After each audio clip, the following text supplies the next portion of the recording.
This one time at band camp, I know things are really heavy right now, but, there's a story I wanted to share real quick. Oop, let me get in the light where you can see me. There we go, a little bit better. Um, a lot of times we look at things and we look at them completely different, and God always is like, lean on my understanding and not your own, and look into things that are out of this world versus it being in the world. But I know my God protects me from things I can see and things I can't see. Because I know things that should have happened in my life or could have happened and didn't, or things that didn't connect because I wanted them to connect and they didn't, or jobs I wanted and didn't. God lines everything up in order. And He goes before you to prepare a way. And I wanted to just mention that at a time that my life wasn't very significant to me, I had moved out and there was just a lot going on with me, and because of things I'd gone through with my dad and all that stuff, and then, having to leave everything I've known in a sense and learn something different because of religious beliefs, because I was raised Mormon, and then this environment was loosely Christian based. I mean, he was there, but he kind of wasn't really there.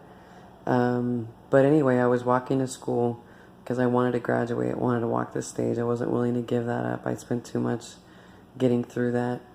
And there was a girl, her name was Patricia, and I was on a wing that was called the third wing because it was just a bunch of misfits, and it was goth and skaters and just, anybody that wanted to just hang out and not be segregated into preppy or gangster or, any other clique that they had going on per se. High school is high school. But anyway, she was a goth and she was an artist, and I respected that. I used to love watching people draw. Oh my gosh, I'm like, wow, like I see it come to life. Like, you start out and I'm trying to guess and I'm trying to guess. And I feel like God does that with us sometimes, if that's fair, because He's just writing He's writing our story, He's writing our script and what we go through. Anyway, and she disappeared for a while, and I went looking for her because where's Patricia? Shouldn't somebody be looking for her? And sometimes I'd find her and sometimes I didn't. And sometimes I'd find her around people she shouldn't have been hanging around with. But that's fair. But when I'd find her, I'd be like, there you are. Like, I've been looking for you. Like, it's good to see you. I just wanted you to know that I was looking for you. Everything okay? You good? And sometimes she was, on other substances or whatever.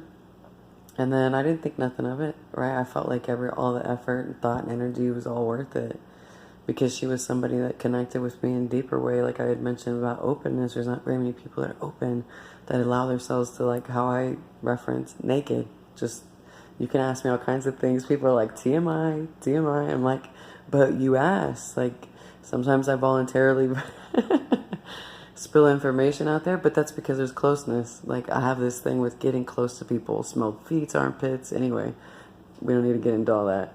So I ended up running into her my senior year, and we were in the hallway together on the second floor, and there was nobody else in the hallway. It was just the weirdest moment because I don't think there's anything that would even compare to that. But we were both apparently on break or going through the same place, and I saw her from a distance, and something told me, which I now know is my spirit, to just stop, just stand there. And I thought that was kind of weird because, of course, I wanted to, get to her. But he was like, no, just let her come to you. And I'm like, all right, a little weird, good with it. And she just turned around. She went to walk away. And she turned around and she took some steps back. And she repeated that until she finally got to me. And see if we can change the angle here. And when she got to me, she did it one more time. She turned around, and then something told me not to say anything, which is hard for me on my tongue, especially then. And she turned back around and she looked me in the eyes, and I could see all these tears in her face. And so I had this what's wrong with you? Are you okay? Face. And she grabbed my hands and she looked me in the eye and she said, "Lady, you saved my life." And I was so taken aback, awestruck, I couldn't say anything. And she walked away and I never saw her ever again. Even to this day, I've not found her again. And then there's a lot of things happening right now where there's distance between us, right? She was way far off. But the pursuit of somebody, like checking in on them, are you okay? Hey, you're on my heart. Hey, are you okay? Like, I was thinking about you. Like, I think now is the time for us to unite, as I mentioned, but at the same time, like, reach. Like, hey, are you good? Are things, going good? Like, helping people, knowing what they're struggling with right now. And sometimes we just need words of encouragement, or even just the thought of somebody thinking about us, to have hope that there's more.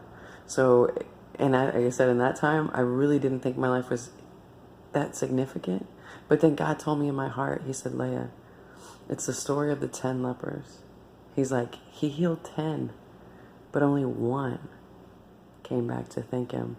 So don't think that there's things that you're doing that are going, like, that are returning void. Like they're going nowhere.